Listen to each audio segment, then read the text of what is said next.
In the largest terrorism funding trial in U.S. history, the U.S.-based Holy Land Foundation was charged with funneling millions of dollars to Hamas via dozens of Islamic, quote, outreach groups.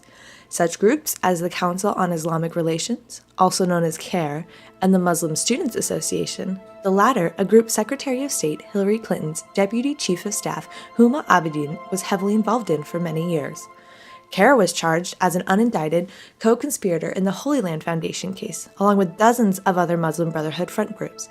A document submitted into evidence in the Holy Land Foundation trial entitled The Project had this to say about the United States. The process of settlement is a civilization jihadist process, with all the word means.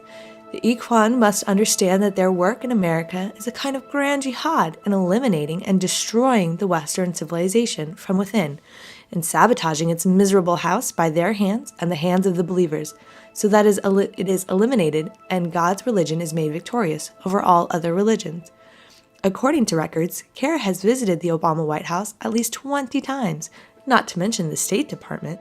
Concern for the FBI's outreach program and the State Department and the White House for reaching out and bringing in people who courts have said have supported terrorism, and these people are being brought in the military, we've said, brought inside the wire.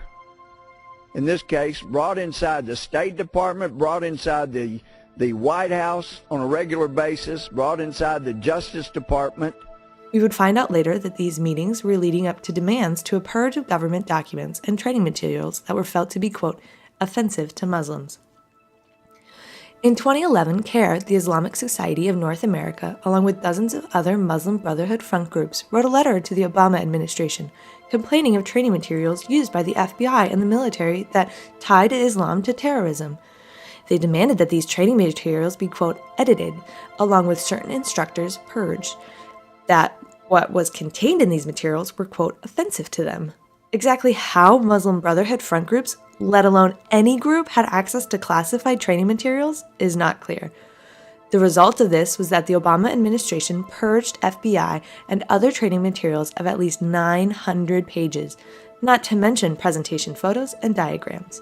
Anyway, ISNA's rejoicing because they've gotten the FBI to actually go through and cull material that includes words like jihad, words like Islamist.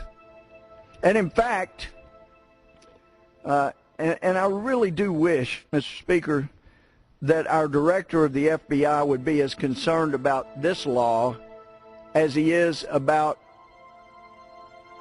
laws that don't exist, but his concern about offending people who have been supporting terrorism that has been killing innocent people around the world. Then, in December of 2011, Obama sent Secretary of State Hillary Clinton to the UN to push Resolution 16-18, which would criminalize the criticism of Islam. Although it didn't pass, Obama went ahead and pushed for the arrest of the anti-Muslim video producer that he blamed for the Benghazi consulate attack. He was charged with violating parole violations, but the real reason was because he dared criticize Islam. Now, the Obama administration is about to issue a 75-page manual to our troops in Afghanistan that forbids the criticism of Islam, the Taliban, pedophilia, or a number of other things that Muslims might find, quote, offensive. America, how do we get to this place? And how do we escape from the enemy of the Constitution, Barack Hussein Obama?